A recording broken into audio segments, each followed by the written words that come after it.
Oke, baik kita mulai. Sebelumnya kedengaran di suaraku. Kedengaran dok. Jadi kita mulai dengan fisiologi sistem urogenitalia. Jadi ingat kemarin di 2005 kalian ada dua topik ya, uro dan gastro. Uro sendiri ada dua topik secara umum ya, urogenitalia dengan reproduksi. Kita fokus di urogenitalia dulu ya, di sistem tractus urinarius. Nah, ini adalah satu soal yang kemarin muncul di semua ujian topik, ujian final, ujian remedial. Tapi tetap setelah kita analisis, masih saja ada mahasiswa yang menjawabnya dengan tidak tepat ya. Jadi ingat, unit fungsional ginjal terkecil itu adalah nefron. Oke, ini ilmu mutlak yang harus kalian tahu. Kenapa? Karena nefron yang menjalankan semua fungsi urinarius di ginjal kita. Ya. Jadi meskipun kalian lihat ginjal itu seperti kaca, kalau kalian lihat lagi secara betul-betul, secara detail melalui mikroskop itu ginjal, dia akan tersusun ada beberapa nefron. Itu yang disebut sebagai unit fungsional ginjal. Ya. Nah, seperti ini mungkin gambaran makroanatomis dan histologisnya ya. Jadi ya ini sudah menjadi satu clue bagi kalian. Jadi, kalau kalian sudah familiar dengan gambar histologis ginjal seperti ini, harusnya kalian tidak salah lagi ya. Jadi sudah ada dua ilmu di sini, mungkin ada ilmu faal dan ada ilmu histo. Jadi ingat, bagian luarnya ini disebut sebagai cortex ya. Ini medula. Kenapa? Nanti bisa kalian simpannya konvolutum atau glomerulus. Oke. Nah, ini slide pertama, slide paling gampang. Artinya tidak mungkin ada soal yang muncul dari slide ini. Oke. Nah, apa sebenarnya tujuan dari slide ini? Untuk memberitahu kalian apa fungsi dari ginjal sebenarnya. Jadi, saya rasa waktu asistensi kemarin, ini slide sangat familiar ya. Mau dari slide kuliah Dr. Irfan, Dr. Aryadi maupun asistensi dari asisten Pak. Jadi gambar yang sering kalian lihat ya. Secara umum, fungsi ginjal dibagi atas 7 fungsi secara umum. Ya, jadi ini bisa kalian catat, bisa kalian foto, terserah kalian mau apain. Yang penting kalau kalian sudah mengerti konsep fungsi ginjal ini, ya di bola balik bagaimanapun soalnya harusnya kalian sudah bisa paham konsep. Oke, nah untuk mempermudah ya, karena setelah saya analisis soal-soal kemarin, ada beberapa soal dari biokimia yang justru menanyakan fungsi ginjal kalau dia membedakan secara fungsi endokrin, fungsi homeostasis, ataupun fungsi metabolisme. Ya. Jadi ke semua fungsi tadi di depan, kalau kita mau kelompok-kelompokkan lagi berdasarkan fungsi yang lebih spesifik, mungkin seperti ini kurang lebih. Ya. Jadi kalau misalkan ada soal ditanyakan apa fungsi ginjal secara endokrin, ya ini pembentukan enzim renin, erythropoietin, vitamin D aktif. Jadi ingat, kalau kita berhubungan dengan endokrin, berarti semua zat-zat, substrat atau enzim atau hormon yang dihasilkan dari ginjal itu fungsinya ginjal. Ya, jadi ginjal berfungsi untuk pembentukan enzim renin. Ya, ginjal juga berfungsi untuk membentuk erythropoietin. Jadi erythropoietin adalah uh, pembentuk untuk pembentukan sel darah merah. Ya. Jadi harus ada erythropoietin bahwa kita bisa membentuk sel darah merah dari sum-sum tulang. Itulah fungsi endokrin ginjal. Nah, ginjal juga berfungsi untuk membentuk vitamin D yang aktif. Karena ingat, semua suplemen vitamin D yang kita makan dari luar, dari diet ya, entah itu dari misalnya suplemen vitamin D atau dari makanan, minuman, susu ya, itu mengandung vitamin D yang tidak aktif. Bagaimana caranya supaya dia bisa aktif? Ya entah kita kena sinar dari matahari atau zat-zat vitamin D yang tidak aktif tadi itu diubah oleh ginjal menjadi vitamin D yang lebih aktif. Oke, nah saya mau sekarang kalian fokus di pembentukan vitamin D dulu ya, karena kita mau bahas nanti lebih lanjut soal vitamin D. Ya, jadi kalau setiap kali saya suruh kalian fokus, itu mungkin adalah salah satu clue untuk siapa tahu mungkin ada soal bunyinya mungkin kurang lebih seperti itu. Ya. Jadi mulai dari sekarang, mulai jeli-jeli melihat slide-nya, kalau ada yang dikasih tebal, ada yang dikasih warna merah, ada yang di highlight, ya itu adalah mungkin clue-clue basic untuk membuat kalian lebih fokus. Oke. Kemudian kalau ada soal yang mempertanyakan fungsi ginjal secara homeostasis, berarti ingat homeostasis kalau kita berbicara soal homeostasis tidak akan pernah jauh lepas dari fisiologi, berarti kita mau keadaan yang stabil ya, yang seimbang. Nah, kalau kita mendengar fungsi homeostasis ginjal berarti semua yang berkaitan dengan keseimbangan dan pengaturan yang sama, yang sederajat ya. Jadi keseimbangan air dan elektrolit itu ginjal yang aman. Keseimbangan asam basa, ginjal juga yang atur. Tekanan darah, ginjal yang atur. Serta osmolaritas cairan, jadi seberapa kental atau seberapa encer kita menghasilkan cairan atau urin yang dihasilkan, itu adalah ginjal yang atur semua, ya. Jadi sudah ada fungsi endokrinnya, sudah ada fungsi homeostasisnya. Nah, ternyata ginjal yang seperti ukuran kacang itu juga ada fungsi terakhir, sebagai fungsi metabolisme. Kalau kalian masih ingat kata gluconeogenesis, berarti semua yang berakhiran genesis, ya, ingat genesis dari kata generate, berarti menghasilkan. Gluko artinya glukosa, ya. Neo atau dari kata bahasa Inggris new artinya baru. Berarti apa? Pembentukan glukosa yang baru dari bahan-bahan non-karbohidrat. Ya, jadi ingat, gluconeogenesis adalah proses pembentukan molekul glukosa yang baru yang berasal dari zat-zat non-karbohidrat. Contohnya apa? Ya, dari asam amino, dari asam lemak, atau apapun. Ya. Nah, biasa juga kalian dengar kata glycogenolysis. Nah, selalu lihat kata belakangnya dulu. Kalau lysis, berarti dia lyse, ya, berarti dia pecah, meluruh.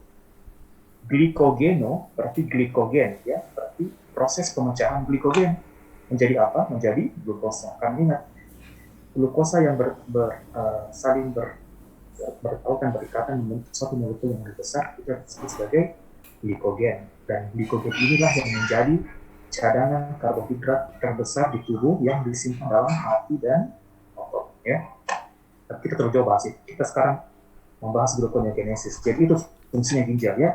Jadi dalam keadaan puasa yang berkepanjangan, ternyata ginjal ini mampu membentuk molekul-molekul glukosa yang baru yang berasal dari molekul-molekul non-karbohidrat. Nah, sekarang pertanyaan, kenapa ginjal harus membentuk glukosa baru dalam pada saat orang berpuasa panjang? Ya, secara logika supaya kita tidak mati. Kalau kita berpuasa berkepanjangan, tidak ada makanan yang masuk ke dalam, otomatis kita kompensasi dulu untuk mempertahankan agar tetap hidup, berarti harus memecah banyak glukosa di dalam tubuh. Glukosa itulah, harus membentuk banyak glukosa, sehingga glukosa dipakai untuk, ya, nutrisi sel, untuk sel tetap bekerja. Ya, jadi kurang lebih seperti itu.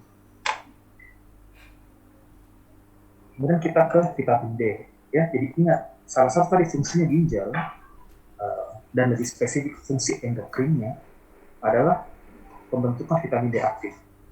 Ya, jadi saya mau kalian fokus dulu di sebelah kanan ini, ya, jangan digambar, itu digambar bisa kalian sendiri. Jadi ada namanya substrat yang namanya 25 hydrocholecalciferol, ya, atau bahasa singkatnya atau bahasa biokimia itu adalah calcifediol. Ini biasanya adalah bentuk yang tidak aktif dari vitamin D. Ya, entah itu kita dapat dari makanan, dan sumber suplemen, terserah. Nah, kita mau ubah ini 25-OH-D3 menjadi bentuk yang aktif, yaitu 1,25 OH2-D3. Nama lainnya adalah calcitriol atau 125-dehydrocholecalciferol.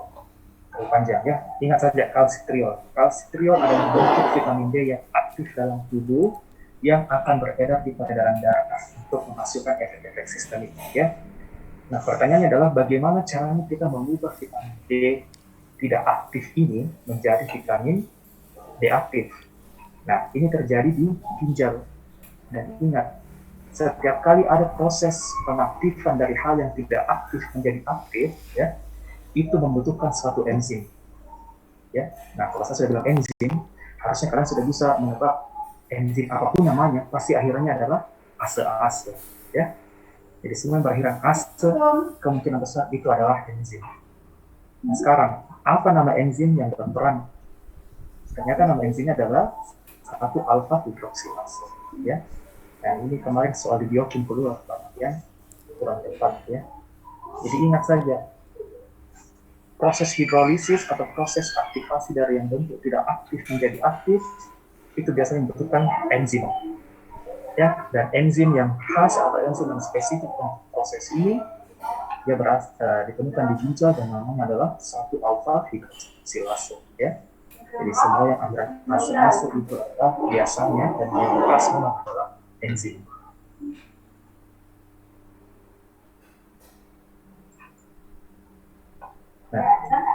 kita move on dari fungsi ya. Sekarang kita masuk ke proses pembentukan urin ya. Di slide ini tidak ada yang terlalu harus kalian fokus atau harus kalian pay attention yang banyak ya. Intinya proses pembentukan urin ada 3 proses secara umum secara garis besar: glomerular filtration, tubular reabsorption, dan tubular secretion, atau bahasa gaulnya ya aku katakan itu berarti organ yang kita refer cuma berada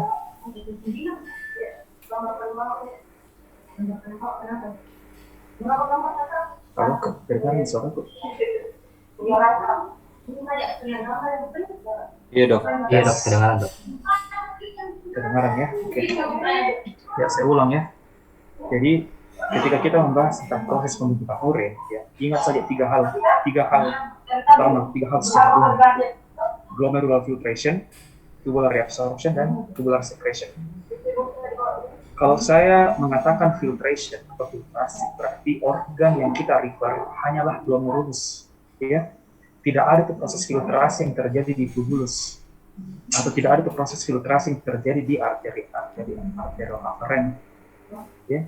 Jadi ingat, setiap kali ada kata filtrasi, berarti organ yang di refer, organ yang kita maksud sudah pastilah glomerulus, ya. Nah, beda kalau kita mengatakan reabsorption dan secretion. Di sini kalian bisa lihat memang di awal waktu tertubular, ya. Jadi bisa saja proses reabsorpsi terjadi di proximal, terus distal, ya, lengkungan Henle. Begitu pun juga dengan sekresi. Jadi intinya adalah proses filtrasi hanya terjadi di glomerulus. Tetapi proses reabsorpsi maupun sekresi dia terjadi di sepanjang tubulus. Ya, jadi saya tidak tahu kalau kalian masih ingat atau tidak. Jadi biasanya beberapa textbook itu mengatakan bahwa tubular reabsorption hanya terjadi proses reabsorpsi hanya terjadi pada tubulus proksimal, dan proses sekresi hanya terjadi pada tubulus distal. Itu salah besar ya. Proses reabsorpsi terjadi di sepanjang tubulus, tidak mengenal dia tubulus proksimal kah, lengkungan Henle kah, tubulus distal kah, polygentes ya. Di sepanjang tubulus semua itu terjadi proses reabsorpsi. Begitu juga dengan sekresi. Yang membedakan hanyalah zat-zat apa yang kita ambil kembali dan zat-zat apa yang kita buang kembali ke tubulus. Itu saja yang membedakan. Jadi, let's say di tubulus proksimal, dan yang kita ambil kembali di situ, kita reabsorpsi adalah zat-zat yang kita masih inginkan, seperti apa, glukosa, ya, dan ion, molekul. Tapi apa yang kita sekresi di situ? Itu namanya kita sekresi amonia, ya, zat-zat obat-obatan yang sudah kita minum. Jadi beda tempat, beda juga yang direabsorpsi, beda juga yang disekresi. Tetapi proses reabsorpsi dan sekresi itu terjadi di sepanjang tubulus. Oke? Nah, sekarang kita fokus di glomerulus dulu, ya. Nah, ini ada saya highlight warna merah, berarti ya dengarkan baik-baik di situ ya. Jadi pada dasarnya glomerulus fungsinya adalah menyaring darah, ya. Itu bahasa awam. Menyaring darah, dan semua darah yang beredar di tubuh pasti akan masuk ke ginjal untuk disaring dan untuk dibuang zat-zat yang tidak kita perlukan itu. Ya, nah untuk melakukan fungsi glomerulus seperti itu, dia ternyata sudah didesain sedemikian rupa sehingga yang memang mereka memfilter itu adalah zat-zat tertentu, ya, zat-zat tertentu saja yang boleh lewat, zat-zat tertentu yang boleh difiltrasi. Nah, desain tersebut, ya, sangat-sangat sudah istilahnya dibuat secara spesifik. Dan itu sebenarnya dilakukan oleh 3 struktur, ya.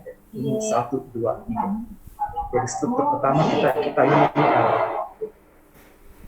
struktur ini dari dalam keluar, ya. Jadi nomor 1 kita katakan sebagai fenestra.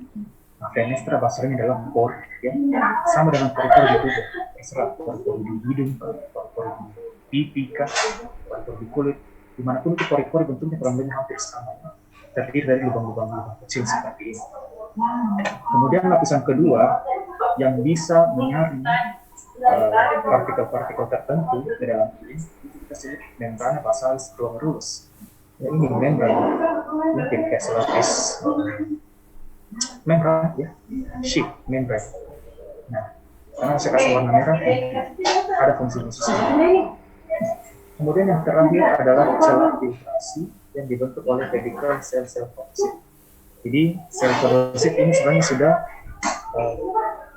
bukan lagi bersentuhan langsung dengan glomerulus karena dia berada di kapsula bonus sel-sel fotosit. Tetapi kalau kalian lihat sel fotosit, dia punya kaki-kaki kayak lama-lama ya.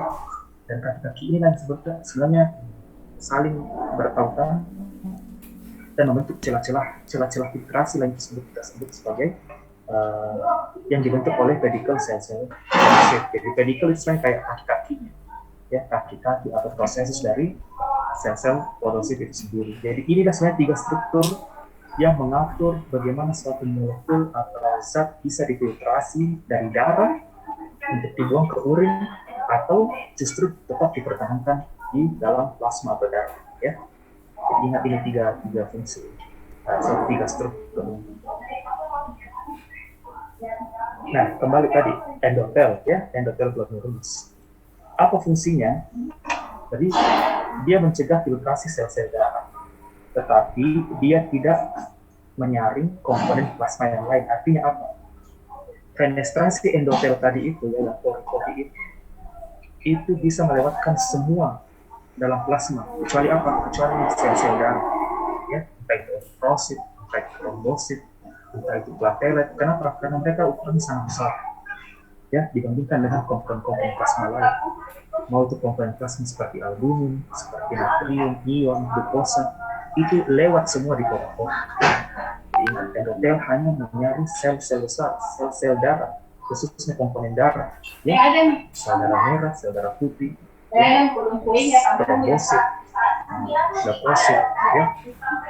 Nah, yang struktur kedua tadi adalah glikoprotein.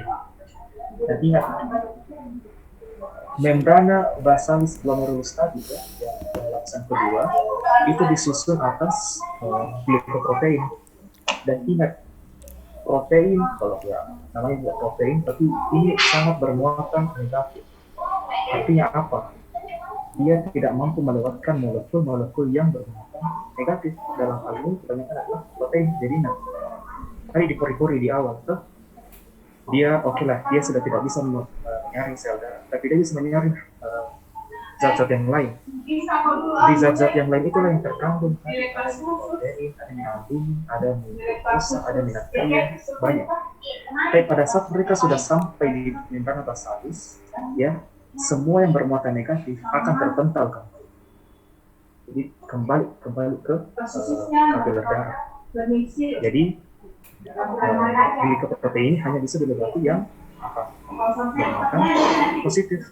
Ya. Kemudian yang ketiga ini celah-celah fotosit. Dia memiliki celah yang jauh lebih kecil. Jadi fungsinya hanyalah untuk melewatkan, untuk memfiltrasi molekul-molekul yang jauh lebih kecil lagi. Jadi saya kalau kalian pikir secara logika, ini dia memiliki fungsi yang sangat berkaitan satu sama lain. Mulai dari pori-pori dulu. Pori-pori tadi dia memiliki celah-celah penetrasi. Celah-celah penetrasi inilah yang mampu memfiltrasi semua komponen plasma kecuali sel darah yang besar. Artinya albumin ikut filtrasi, ya, glukosa ikut terfiltrasi, molekul-molekul yang lain atau ion-ion lain ikut terfiltrasi. Tetapi pada saat dia sampai di lapisan kedua, ya, which is the glomerular basal membrane atau membrana basalis glomerulus, semua tadi yang lewat itu yang menggunakan negatif, justru dia akan terpental kembali. Tidak bisa dia lewat lagi. Dia akan terpental.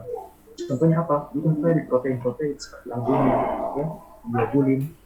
Karena kita sama sekali tidak mau ada globulin atau albumin yang ikut terfiltrasi dalam urin. Ya. Semua protein itu harus tetap tersimpan dalam plasma darah. Sehingga yang lolos pada tahap kedua ini hanyalah seperti glukosa, ion-ion, ya, urea. Itulah yang bisa melewati celah-celah fotosit ini. Dan akhirnya sampai masuk di glomerulus. Ya. Kalau ada soal yang mengatakan bahwa mengapa protein tidak mampu melewati membrana basalis glomerulus? Ya, kalian bisa jawab. Satu, karena dia bermuatan negatif. Yang kedua, karena memang dia akan mengentalkan molekul-molekul yang bermuatan negatif itu. Nanti negatif ketemu negatif, jawab. Ya.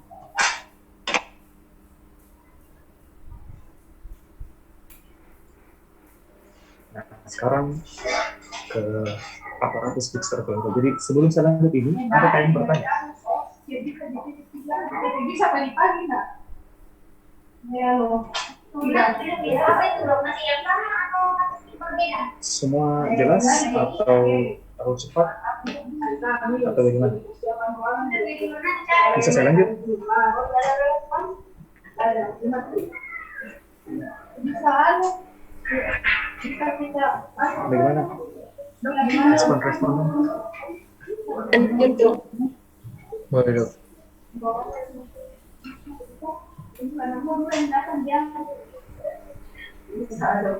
Ada durian dong. Oke, saya lanjut ya. Sekarang kita membahas tentang aparatus dextroglomerular ya. Jadi ingat, ini gambar sudah sangat familiar bagi kalian ya.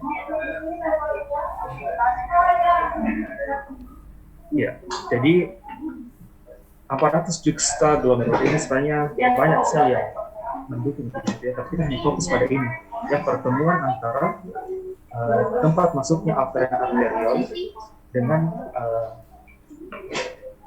tempat perpotongannya dengan tubulus distal ya. Jadi ini 3 sel yang warna kuning, warna ungu, dan warna merah. Yang pertama, sel makula densa. Nah, kalau sel makula densa ini, dia sebenarnya adalah sel yang juga ikut melapisi lapisan tubulus distal. Ya, fungsinya tak lain dan tak bukan hanyalah untuk sebagai detektor sodium, ya, detektor natrium. Sehingga biasanya kalau dalam keadaan kita kekurangan volume cairan, otomatis konsentrasi natrium juga ikut berkurang. Sehingga pada saat cairan yang melewati tubulus distal ini dengan natrium yang juga menurun, ya, sel-sel makula densa ini yang akan mendeteksi kekurangan natrium untuk diberikan intervensi. Sekarang nanti kita akan intervensi seperti apa.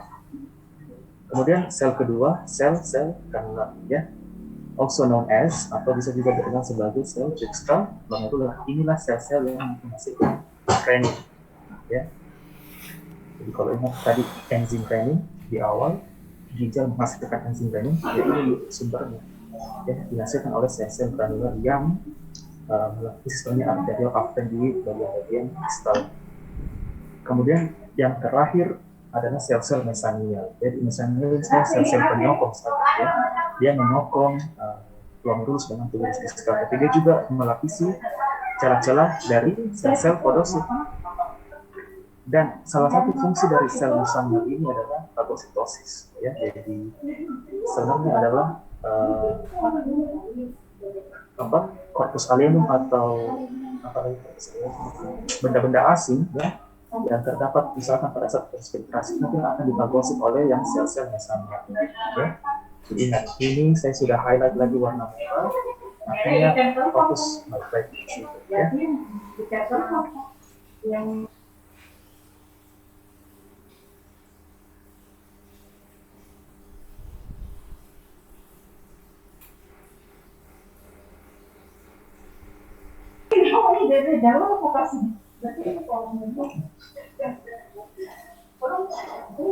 Oke, kembali ya, masih dengan tetap topik yang sama. Ini kalau kita lihat secara mikroskopis, ya, secara histologis, ya, ini yang ditandai ini, karena ini pernah juga muncul di soal kalian. Ini disebut sebagai sel makula densa. Ya. Lihat ini adalah corpuscle, ya, ini adalah glomerulus. Ini tubulus distal. Inilah sel-sel yang lain sendiri daripada yang lain, yang membentuk ini lapisan distal, itu yang disebut sebagai sel makula densa.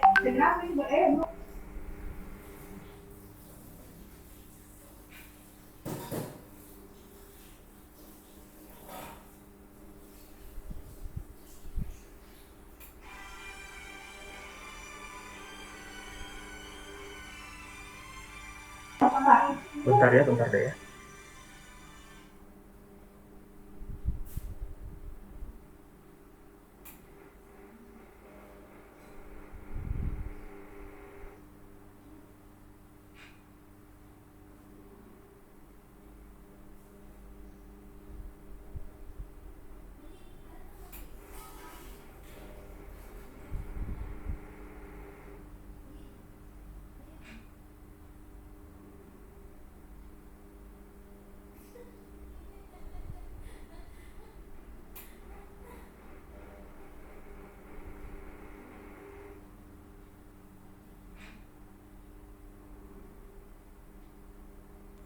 Oke, udah. Ini saya punya suara masih kedengaran.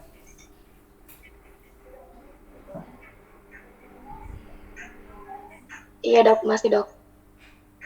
Oke, kalau gitu saya lanjut ya. Jadi ingat, ini adalah gambaran histologis dari sel makula densa ya. Jadi ingat, ini saja yang ditunjuk oleh panah hitam ya.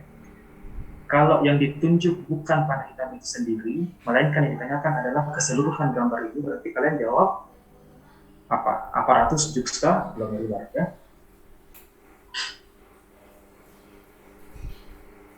Nah, sekarang filtrasi glomerulus. Jadi tadi yang saya bilang kok, yang difiltrasi di glomerulus itu banyak hal ya, bisa air, bisa ion-ion, ataupun bisa zat-zat metabolisme. Oke, nah fokus lagi di sini karena ini sudah highlight warna merah ini. Apa sebenarnya yang dimaksud dengan zat-zat sisa metabolisme? Jadi kita yang bahas sedikit tentang apa biokimia dasar itu ya, biokimia dasar. Jadi banyak zat-zat sisa metabolisme yang dipakai oleh sel, itulah nanti juga yang akan difiltrasi oleh ginjal dan itu akan dibuang bersama urin ya. Nah, yang pertama tadi itu adalah asam laktat. Jadi kalau kalian masih ingat biokimia dasar, asam laktat itu sebenarnya adalah hasil metabolisme dari karbohidrat tanpa oksigen ya.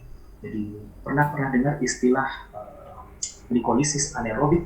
Itu adalah proses bagaimana kita mengubah satu molekul karbohidrat menjadi 2 molekul ATP tanpa bantuan oksigen ya. Dan ingat, satu molekul karbohidrat tadi yang kita hasilkan menjadi 2 ATP ada gandengannya. Nah, gandengan itu adalah asam laktat. Ya, nah asam laktat ini kalau terlalu berlebihan dalam darah, itu akan difiltrasi oleh ginjal dan akan dibuang sisanya bersama dengan urin ya. Jadi itu adalah satu contoh zat sisa metabolisme ya, asam laktat. Apa contoh berikutnya? Asam urat.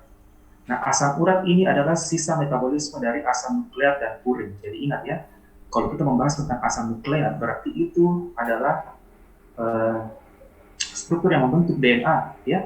Jadi DNA pernah kalian dengar AGCT itu adalah asam-asam nukleat yang membentuk DNA. DNA ada di mana? DNA ada di setiap sel. Jadi ingat, setiap sel itu kan bisa mereplikasi dirinya sendiri. Bisa juga dia mati karena secara terprogram. Kalau sel yang sudah mati secara terprogram, berarti dia juga akan menghancurkan DNA-nya. Nah, DNA inilah yang akan menjadi sisa metabolisme dari zat itulah yang disebut sebagai asam urat. Ya, jadi sebenarnya ada hasil metabolisme dari asam nukleat dan purin. Jadi asam urat juga kalau dia terlalu banyak dalam darah, berarti sisanya harus juga dibuang melalui ginjal, masuk ke dalam urin dan dibuang ke lingkungan eksternal. Ya. Apa contoh ketiga? Ureum. Ya, ureum itu adalah hasil metabolisme dari protein dan asam amino dari hati. Jadi asam amino yang berlebihan, yang tidak menggunakan sintesis protein yang berlebihan, itu juga akan dibuang membentuk menjadi ureum dan dibuang ke dalam ginjal sehingga bisa dikeluarkan melalui urin. Nah, yang paling penting di sini adalah yang saya highlight adalah kreatin. Ya, kenapa? Satu, kreatin adalah hasil metabolisme sel otot rangka. Jadi bayangkan, setiap hari dalam kehidupan sehari-hari, jangankan 24 jam ya, 1 jam saja kalian sudah banyak beraktivitas, banyak bergerak ya. Dan itu pergerakan semua dilakukan oleh sel-sel otot rangka. Jadi bayangkan sel otot rangka sudah bergerak sedemikian rupa, pasti juga dia akan menghasilkan banyak sisa metabolisme. Ya, sisa. Nah, sisa metabolisme dari rangka inilah yang kita sebut sebagai kreatinin. Nah, sekarang pertanyaannya kenapa saya highlight warna merah kreatinin? Karena kreatinin ini sangat penting. Penting untuk apa? Penting untuk menentukan laju filtrasi glomerulus. Ya. Jadi kalau ada soal bunyinya, zat sisa metabolisme yang mana di bawah ini yang penting untuk menentukan laju filtrasi glomerulus. Berarti jawabannya adalah kreatinin ya. Bukan asam laktat, bukan asam urat, bukan ureum. Karena kenapa? Ini ketiga zat metabolisme ini kalau dia masih istilahnya masih berlebihan, jadi sisanya itu akan dibuang, tetapi sisanya akan tetap dipakai lagi oleh tubuh ya. Beda dengan kreatinin adalah toksik, dia racun, jadi semua harus dibuang, mau sedikit mau banyak semua harus dibuang. Nah, oleh karena itu dia menjadi gold standar untuk menentukan apakah laju filtrasi glomerulus seseorang itu meningkat, menurun atau normal ya. Jadi ingat, laju filtrasi glomerulus ditentukan oleh kreatinin. Oke, masih tentang laju filtrasi glomerulus. Ini saya jelaskan secara singkat saja, karena kalau panjang kita pakai rumus-rumus, itu sangat membosankan ya, melibatkan fisika lagi. Jadi intinya kalau kita membahas tentang laju filtrasi glomerulus atau GFR, pada dasarnya itu adalah seberapa banyak darah yang bisa kita filtrasi dalam 1 menit yang melewati glomerulus ginjal ya. Normalnya adalah 120 ml per menit. Oke? Sehingga kalau tekanan darah normal, berarti dia juga akan berbanding lurus dengan aliran darah yang normal. Berarti kita juga akan mendapatkan LFG yang normal. Berarti kita juga akan mendapatkan jumlah pembentukan urin atau volume yang normal pula. Ya, jadi semua berbanding lurus. Tekanan darah normal, LFG normal, pembentukan urin juga normal. Nah sekarang bagaimana kalau skenario ini kita ubah? Bagaimana kalau skenario ini kita dalam keadaan yang tekanan yang lebih tinggi atau tekanan yang lebih rendah? Nanti kita bahas ya. Tapi sebelumnya ingat, kalau kita berbicara tentang ginjal, tadi kan salah satu fungsinya adalah pengaturan volume cairan. Nah, kita sebagai manusia tidak mungkin selalu dalam keadaan volume cairan normal. Kita selalu dalam keadaan yang fluktuatif, oke? Entah itu kita kelebihan cairan ataupun kita kekurangan cairan. Nah, bagaimana caranya kita punya tubuh memiliki kompensasi untuk mengatasi kelebihan atau kekurangan cairan ini? Nah, yang pertama, kalau kita kelebihan cairan, pasti tubuh akan membuang cairan yang berlebih. Ya, tidak ada jalan lain, hanya bisa membuang atau mengeluarkan cairan yang berlebih. Tapi kalau kita kekurangan cairan, di sini mungkin ada 2 cara. Yang pertama adalah tubuh senantiasa mempertahankan cairan yang ada. Artinya apa? Cairan yang ada dalam tubuh kita pertahankan, jangan sampai ada yang kita keluarkan. Ya, itu kompensasi pertama. Kompensasi kedua ya, kita menambah cairan untuk mencapai nilai normal. Ya, jadi kurang lebih seperti itu. Ini prinsip dasar ya, pahami baik-baik ini karena contoh-contoh ke depan akan banyak berhubungan dengan ini ya. Nah, kita kembali ke skenario tadi. Kalau tadi di awal kalian lihat di sini tekanan darah yang normal, berarti cairan juga yang masuk juga akan normal, sehingga kita juga menghasilkan produksi urin yang normal pula ya. Itu dalam skenario atau dalam keadaan volume cairan yang normal yang masuk ke dalam filtrasi ginjal. Nah sekarang kalau kita ubah skenario-nya, bagaimana kalau volume cairan berlebih atau kelebihan cairan? Otomatis cairan yang berlebih ini ujung-ujungnya nanti akan meningkatkan produksi urin yang berlebih ya. Nah untuk mencapai kompensasi menuju LFT normal, apa yang terjadi? Arteri aferen kita harus vasodilatasi dan arteri eferen harus vasokonstriksi. Kenapa bisa seperti itu? Nah, pikir saya sekarang secara logika ya, kita angkat ini masing-masing arteri aferen dan arteri eferen sebagai pintu masuk dan pintu keluar ya. Nah, cairan yang mau masuk ini kalian anggap sebagai let's say orang yang masuk ke rumah misalnya ya. Orang yang terlalu banyak yang mau masuk ke rumahmu ya, ini terpaksa kau harus buka pintumu lebar-lebar ya, sehingga banyak yang masuk. Tetapi pintu keluarmu harus kau tutup rapat-rapat. Kenapa demikian? Supaya mereka banyak yang masuk ini bisa terfiltrasi untuk dikeluarkan ke dalam produksi urin. Ya, jadi ingat saja ya, cairan yang berlebihan kompensasinya adalah arteri aferen akan vasodilatasi dan arteri eferen akan vasokonstriksi. Dengan harapan ruangan yang mereka akan masuki itu bisa menjadi lebih besar sehingga cairan yang berlebih ini juga bisa banyak yang kita keluarkan sehingga bisa kembali ke kompensasi LFG normal. Ya, ini biasanya kita dapatkan contoh-contoh orang yang suka konsumsi kopi atau kafein ya. Karena kenapa? Orang yang suka minum kopi atau kafein, dia sifatnya memvasodilatasi ini ada. Jadi kalian yang suka minum kopi, mungkin sadar atau tidak, itu sering buang air kecil yang berlebihan.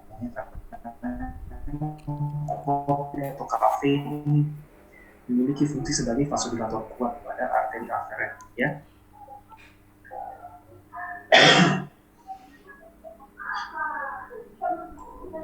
Nah, kebalikan dari kelebihan cairan adalah kekurangan cairan. Jadi kalau cairan yang kurang, berarti kita harus vasokonstriksi aferen dan vasodilatasi eferen, ya, sehingga ini bisa mengkompensasi menuju energi yang normal. Karena kalau cairan yang kurang, otomatis kita juga punya produksi urin yang kurang. Bagaimana caranya supaya kita bisa kembalikan volume cairan ke dalam keadaan normal? Ya, kita harus mengurangi jumlah yang keluar dengan cara kita memvasokonstriksi arteri aferen sehingga sedikit yang masuk, dan vasodilatasi arteri aferen sehingga kalaupun ada yang masuk dia bisa langsung keluar, ya, karena pintu keluar ini cukup besar. Nah, inilah yang biasa terjadi pada kadang-kadang orang dehidrasi, ya. Jadi kalau ada soal pertanyaan mengatakan bahwa pada orang yang dehidrasi bagaimanakah komposisi arteri aferen dan eferen? Nah, dari gambar ini harusnya kalian sudah bisa jawab. Arteri aferen pada orang yang dehidrasi dia akan vasokonstriksi, sementara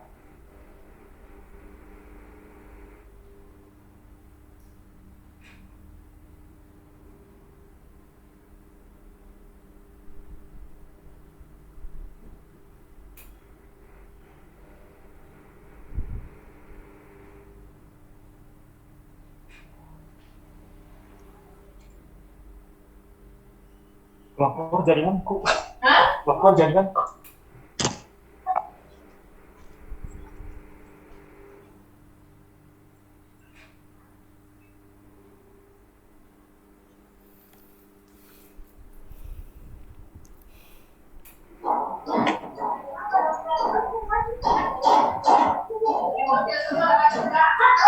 Ada bisa respon dulu tadi kedengaran di penjelasanku atau sempat terputus-putus? Iya dok. Kedengaran atau tidak?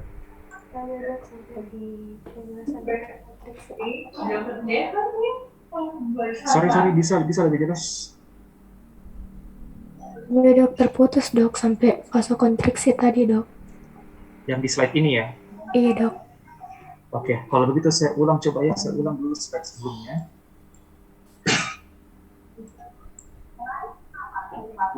Jadi ini adalah contoh glomerulus yang normal ketika dia dimasuki oleh cairan yang normal pula, ya. Dari cairan yang normal juga akan menghasilkan produksi urin yang normal, ya. Itu satu prinsip, ya. Kita harus sepakat di sini dulu. Jadi kalau cairan yang normal masuk ke arteri aferen yang di glomerulus, produksi urin yang dikeluarkan juga akan normal.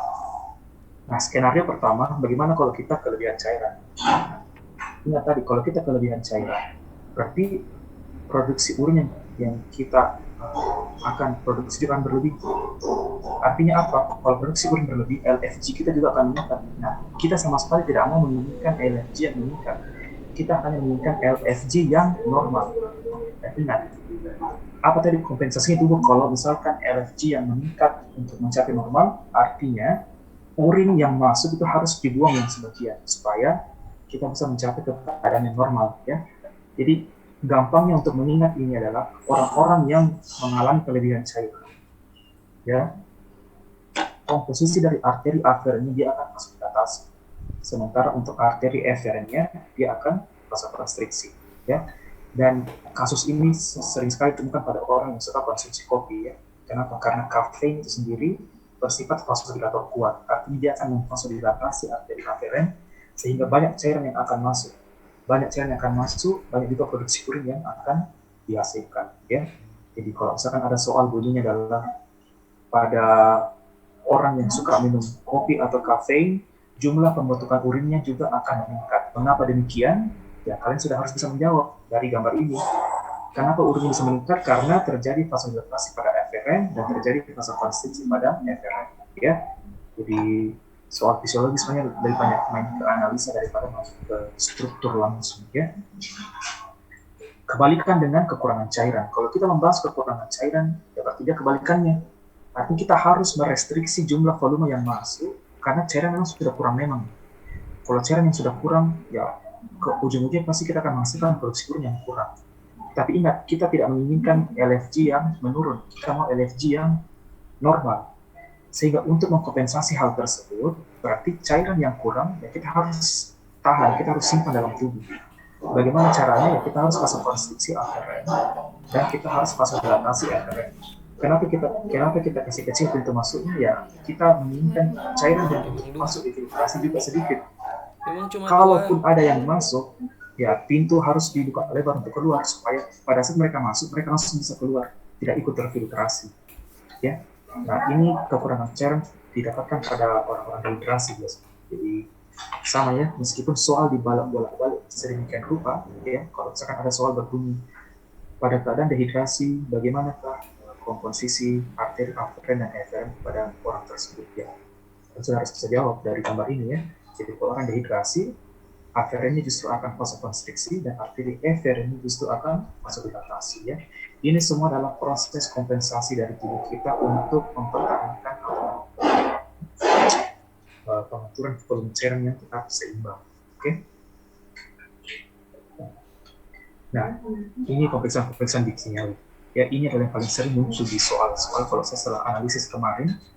Ya, ada namanya metode enzimatik urikase PAP. Saya tidak akan membahas secara detail bagaimana prosedurnya ya, itu kan bisa review sendiri. Tapi intinya metode enzimatik urikase PAP ini adalah metode yang kita gunakan untuk mengukur kadar asam urat menggunakan spektrofotometer. Ya, jadi ingat asam urat bahasa Inggrisnya adalah uric acid. Jadi kalau urikase, uric acid, oke lah, kalian bisa hubung-hubungkan sama asam urat ya. Itu cuma salah satu cara untuk membuat kalian lebih gampang mengingat ya. Kemudian ada metode JAF tanpa deproteinisasi. Ini digunakan untuk mengukur kadar kreatinin menggunakan spektrofotometer. Nah, saya kasih tanda tanya. Ada juga metode Biuret, ada metode Bomcresogren. Untuk apa? Ya kalian cek sendiri ya. Kalian cek sendiri dia mengukur kadar apa menggunakan spektrofotometer atau tidak ya. Jadi kalau kalian jeli dari awal semua saya kasih merah itu biasanya adalah yang harus kalian fokuskan, dan yang saya kasih highlight warna lain juga itu harus kalian difokuskan juga ya. Oke. Kemudian untuk reabsorpsi tubulus, ini juga banyak kemarin yang dianalisis ternyata banyak yang salah. Salah satu soalnya berbunyi adalah molekul glukosa dan asam amino ya, untuk terjadi proses reabsorpsi dari tubulus ke sel-sel tubulus ke dalam kapiler, dia itu harus diangkut oleh transport aktif sekunder ya. Nah, mungkin masih banyak yang bingung tentang transport aktif ya. Jadi ingat, transport aktif itu ada dua jenis ya, ada transport aktif primer, ada transport aktif sekunder. Dua-duanya ini transport aktif primer maupun sekunder dalam melaksanakan tugasnya ya, dalam memindahkan suatu molekul dari satu tempat ke tempat lain, dia harus memerlukan suatu bantuan yang namanya ATP ya. Nah, kalau transport aktif primer, maka bahan bakarnya itu sudah pasti ATP ya, karena dia akan melawan konsentrasi gradien dari barang yang akan dia pindahkan. Tapi kalau kita bilang transport aktif sekunder, berarti bahan bakarnya bukan lagi ATP, melainkan biasanya adalah molekul-molekul boncengan ya. Molekul boncengan yang paling sering adalah natrium ya, sodium. Dan sodium inilah yang menjadi bahan bakar untuk memindahkan khususnya glukosa sama asam amino dari tubulus yang mau direabsorpsi kembali ke dalam ya, jadi dia menggunakan bantuan dari sodium. Karena ingat, glukosa dan protein yang difiltrasi dari darah masuk ke tubulus, harusnya kan kita tidak menginginkan ada protein, ada glukosa untuk keluar di urin. Nah, bagaimana caranya supaya itu bisa kembali ke pembuluh darah? Berarti mereka harus ditransport, diangkut ya, juga transport tapi diangkut. Diangkut oleh apa? Diangkut oleh satu protein transporter yang disebut sebagai transport aktif sekunder. Menggunakan bantuannya siapa? Menggunakan bantuannya natrium ya. Ini natrium saya kasih besar-besar memang supaya kalian jeli ya. Tapi glukosa dan asam amino ini diangkut dari tubulus dengan kotransport apa? Ya dengan bantuan natrium ya. Jadi jarang sekali ada kotransport selain dari natrium ya. biasanya paling banyak itu kan natrium, karena natrium adalah salah satu ion yang paling banyak terdapat di cairan ekstraseluler. Makanya dia bisa membantu mengangkut molekul-molekul air. Oke? Nah, kita masuk ke hormon-hormon sekarang ya. Ini sudah hampir selesai topik urogenik kali ya. Kemarin kalau masih ingat di praktikum kita cuma membahas dua hormon yang dasar ya. Ada hormon aldosteron dan ada hormon ADH atau antidiuretik hormon atau hormon antidiuretik atau vasopressin ya, terserah kalian mau namakan sebagai apa. Nah, apa yang membedakan sebenarnya dari kedua hormon ini? Jadi kalau aldosteron sebenarnya dia adalah hormon yang dihasilkan oleh korteks adrenal ya. Kalau lebih spesifik di mana, di bagian glomerulosa ya, di zona glomerulosa. Kan ingat, korteks adrenal atau kelenjar adrenal itu terdiri dari dua secara struktur ya, dari lapisan paling luar kita sebut sebagai korteks dan lapisan dalam sebagai medula ya. Korteks sendiri itu dibagi tiga lagi ya. Ada zona glomerulosa, ada zona fasciculata, ada zona reticularis. Jadi cara ingatnya GFR ya, sama dengan kita GFR. Zona G-nya itu glomerulosa, zona F-nya zona fasciculata, zona R-nya zona reticularis. Dan masing-masing zona ini dia menghasilkan hormon-hormon yang berbeda pula. Kalau kita mulai dari glomerulosa, berarti dia menghasilkan aldosteron. Masuk ke struktur kedua, zona fasciculata, dia menghasilkan kortisol. Masuk ke zona berikutnya, zona reticularis, dia menghasilkan androgen. Oke? Tapi kita tidak usah bahas tentang zona yang lain. Kita bahas tentang zona glomerulosa saja. Karena itu adalah bagian dari korteks adrenal yang menghasilkan hormon penting untuk ginjal, yaitu aldosteron. Nah, setelah aldosteron dihasilkan, apa sebenarnya fungsinya? Fungsinya adalah reabsorpsi sodium klorida. Dan ingat, ini kan kita anggap sebagai dilan, atau dilan suka sekali membonceng milea. Jadi air ini kita anggap sebagai milea, sodium klorid kita anggap sebagai dilan. Jadi aldosteron itu, ingat aldosteron, ingat dilan milea. Oke, dia mereabsorpsi garam. Dan kalau garam direabsorpsi, garam pasti akan selalu menarik air, ya. Jadi aldosteron itu tidak hanya mereabsorpsi garam, dia juga ikut mereabsorpsi air. Nah, tapi ada gantinya, ya. Ini aldosteron tidak bekerja mau semuanya begitu saja, ya. Dia menarik sesuatu, dia juga harus kasih kembali sesuatu ke tubulus, ya. Apa yang dikasih kembali? Ya ini ion kaliumnya K+ atau potasium. Oke, jadi saya ulang. Aldosteron dihasilkan oleh korteks adrenal ya. Ketika dia sudah dihasilkan, fungsinya ya ini kalian lihat tadi fungsinya dia di mana tempat kerjanya, di tubulus colligentes dan ductus colligentes. Berarti di bagian-bagian distal ya, di bagian-bagian dekatnya tubulus collectivus. Fungsinya apa? Fungsinya untuk mereabsorpsi NaCl ya. Jadi mereabsorpsi artinya menyerap kembali ya, jadi mengambil kembali garam. Berarti dia dapat bonus, garam dia ambil, air juga ikut, karena garam menarik air. Ya. Tapi sebagai gantinya, dia harus tukar tadi yang dia ambil itu dengan ion kalium. Oke, jadi NaCl dan H2O kembali ke kapil darah, tetapi kalium ditumpahkan atau dilemparkan ke tubulus. Kemudian hormon kedua, ADH ya, atau vasopressin. Nah, dia dihasilkan di mana? Dia dihasilkan di hipotalamus. Fungsinya apa? Mayoritas hanya reabsorpsi air. Ya, ingat, itu perbedaan besarnya. Mayoritas hanya reabsorpsi air. Sehingga, kalau dia mereabsorpsi banyak air, otomatis dia akan meninggalkan banyak ion kalium di tubulus. Ya, jadi ingat baik-baik, di tubulus banyak ion kalium. Dia reabsorpsi airnya, berarti hanya yang tersisa adalah kalium. Sehingga apa sebenarnya bisa kita simpulkan dari kedua hormon ini ya. Jadi secara garis besar fungsi dari kedua hormon ini ya, hasil akhirnya adalah dia akan meningkatkan dia akan mengurangi volume urin ya, volume urin akan berkurang. Kenapa bisa berkurang? Karena ini dia mereabsorpsi air, mengambil banyak air kembali, sehingga volume urin juga akan berkurang. Dan yang kedua adalah hasil akhir dari kedua hormon tersebut, dia akan meningkatkan konsentrasi kalium. Kenapa bisa? Nah, ingat tadi aldosteron, dia mengambil air sebagai ganti dia kasih kalium. Kalau untuk ADH, dia hanya akan reabsorpsi air, tapi kalium tidak di reabsorpsi. Kalium tetap berada di situ. Jadi hasil akhir dari kedua hormon tersebut, ya, aldosteron atau ADH, ujung-ujungnya dia akan mengurangi volume urin, tapi dia akan meningkatkan konsentrasi kalium. Ya, ingat baik-baik, ini saya highlight warna merah ya, karena kemarin ada beberapa di soal fungsi dari aldosteron apa.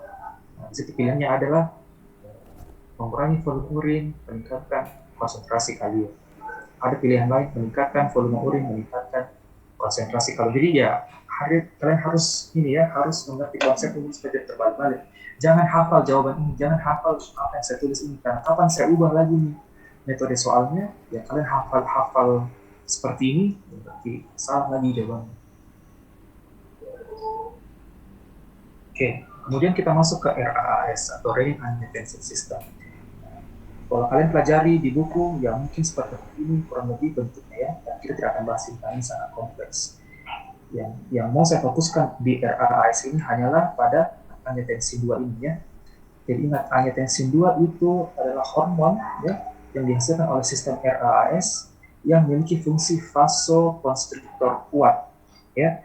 Jadi ketika angiotensin 2 sudah dihasilkan, sudah beredar dalam sirkulasi darah, dia bisa bikin banyak hal ya. Yang pertama, dia bisa bikin konstriksi ke semua arterioler dalam tubuh. Artinya dia persempit semua pembuluh darah. Yang kedua, dia bisa merangsang hipotalamus untuk membuat kita merasa haus ya.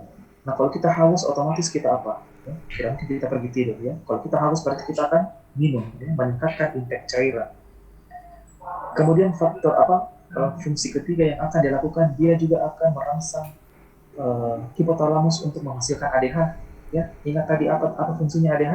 Mereabsorpsi air tok, air saja di tubulus kolektif atau tubulus kolektif pada nefron. Oke. Jadi itu fungsi utama dari angiotensin 2. Ini saya betul-betul highlight karena ya angiotensin 2 itu sangat penting ya. Dia terbentuk dari angiotensin 1 yang bereaksi dengan enzim ACE dari paru-paru. Oleh karena itu makanya terbentuklah angiotensin 2 ya. Ketika satu di antaranya adalah dia bisa bikin vasokonstriksi semua pembuluh arteri dalam darah. Dia bisa merangsang hipotalamus untuk meningkatkan volume cairan melalui rasa haus. Dia juga bisa merangsang hipotalamus untuk mengeluarkan hormon vasopressin atau DH yang ujung-ujungnya nanti akan mereabsorpsi kembali air dari tubulus. Oke, terakhir mekanisme mixi. Ini kemarin ada satu soal yang muncul, kemungkinan akan muncul lagi. Bunyinya sangat sederhana ya. Orang kalau mau kencing, kalau mixi, apa yang atur? Ya, ada dua. Yang pertama adalah harus ada kontrol refleks dan kontrol volunteer ya. Jadi tidak bisa itu orang mau kencing hanya ada kontrol refleks saja ya. Tidak bisa, harus ada kontrol volunteer juga. Karena harus ada kita yang mau istilahnya mengedan, yang mau mengeluarkan kita punya urin. Kontrol refleks dari mana? Itu dari otak ya. Jadi kalau otak tidak mengizinkan kita untuk mixi, meskipun kita paksa sekuat tenaga mengedan, tidak akan ada juga keluar urin ya. Oleh karena itu mekanisme mixi itu diatur oleh harus ada kontrol refleks dan harus ada kontrol volunteer ya. Yang kedua, bagaimana caranya mixi bisa terjadi? Ya, otot sphincter uretra internal dan eksternal harus terbuka ya. Kalau ada salah satu di antara ini yang tertutup, tidak bisa dong kita tidak mixi ya, urin tidak akan bisa keluar. Jadi bayangkan otot sphincter uretra internal sudah terbuka, tetapi otot sphincter uretra eksternal belum terbuka, tidak bisa mixi ya, tidak bisa keluar urin. Jadi harus terbuka dua-dua, barulah bisa urin itu dikeluarkan ke lingkungan eksternal ya. Oke. Ya, itu tadi adalah tentang urinaria ya. Sekarang kita ke repro, tapi sebelumnya silahkan saya kasih waktu 2 menit untuk break. Nah, fisiologi juga, reproduksi juga lumayan kompleks materinya. Kalau kita langsung lanjut, jangan sampai ya kalian yang kewalahan. Oke, silakan break 2 menit dulu, kita ketemu lagi dalam